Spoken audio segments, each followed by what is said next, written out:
இன்றே டவுன்லோட் செய்து உங்கள் ஃபேவரட் ஷோக்களை என்ஜாய் பண்ணுங்க. என்ன பாரதி, இது கொஞ்சம் கூட சரியில்லை ஆதி. நீங்க என்ன சீட் பண்ற மாதிரி இருக்கு. நான் என்ன பண்ணேன்? நீங்க தானே விளையாட கூப்பிட்டீங்க. நான் தெரியாதுன்னு சொன்னதுக்கு சரி கார்ட்ஸ்ல வீடு கட்டுங்கன்னு சேலஞ்ச் சொன்னீங்க. ஜெயிச்சா என்ன கேட்டாலும் கிடைக்கும்னு ப்ராமிஸ் பண்ணீங்க. நானும் ஜெயிச்சிட்டேன். அப்ப கூட உங்களுக்குன்னு ஒரு சாய்ஸ் கொடுத்து நான் ஒரு கேம் வச்சேன். அதுல நீங்க தோத்துட்டீங்க. அப்போ நான் கேட்டதை நீங்க செய்யணும்ல. முடியாதுன்னு சொல்லிட்டு போயிட்டே இருக்கீங்க. ஏன் டைம் தானே வேஸ்ட். இத நான் சும்மா விட மாட்டேன் ஆதி.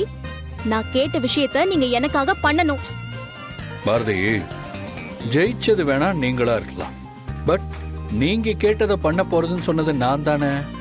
பண்ணியே ஆகணும்னு கட்டாயம் ஒண்ணும் இல்லையே. நீங்க சொல்றதான் கரெக்ட். பாத்தீங்களா, புத்திசாலிய பாருங்க. ஒரு குட்டி பொண்ணுக்கு தெரியுது, உங்களுக்கு தெரியலையே. அடச்சே. பாரதி, பாரதி சொல்லுங்க. பாவம், ரொம்ப ஏமாந்து போயிட்டீங்களா? பின்ன இருக்காதா? ஒரு விஷயத்த பண்றேன்னு சொல்லிட்டு ஆசைப்பட வச்சுட்டு பண்ண மாட்டேன்னு சொன்னா எப்படி இருக்கும்னு ஃபீல் பண்ணி பார்த்தாதான் தெரியும். அப்படியா சொல்றீங்க?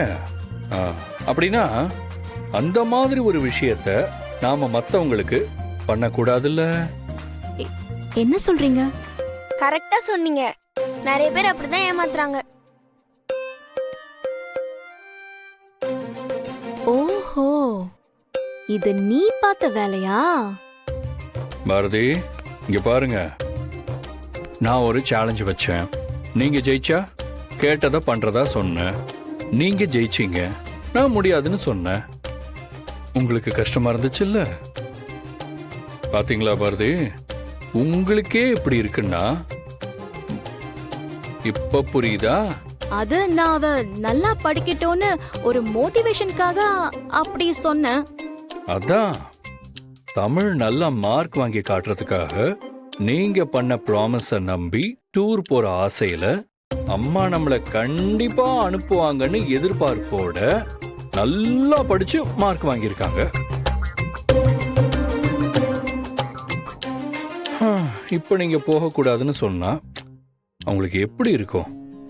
இன்னொரு தடவை இந்த மாதிரி ஒரு விஷயத்த சொன்னீங்கன்னா தமிழ் உங்களை நம்பவே மாட்டாங்க. குழந்தைங்களுக்கு எதிர்பார்ப்ப கொடுத்து அவங்கள நல்லா படிக்க வைக்கிறதெல்லாம் ஓகே தான். ஆனா நாம அவங்க கிட்ட சொன்னதை பண்ணாம விட்டா அவங்க மனசு கஷ்டப்படுங்கிறத நாம யோசிக்கிறதே இல்லை. ஏமாத்துறத நாமளே ஏத்துக்க தயாரா இல்லாதப்போ அதை அடுத்தவங்க மட்டும் ஏத்துக்கணும்னு எதிர்பார்க்கறது எவ்வளவு பெரிய சுயநலம். அது மட்டும் இல்ல, சொன்ன வார்த்தையை காப்பாத்தாம இருக்கிறது சரிதான். ஆனா நாமளே நம்ம குழந்தைங்களுக்கு சொல்லி கொடுத்த மாதிரி ஆயிடும். அது உண்மைதான் ஆதி. எனக்கு இப்ப புரியுது. தமிழ், போ போய் அந்த பெர்மிஷன் ஃபார்ம் எடுத்துட்டு வா.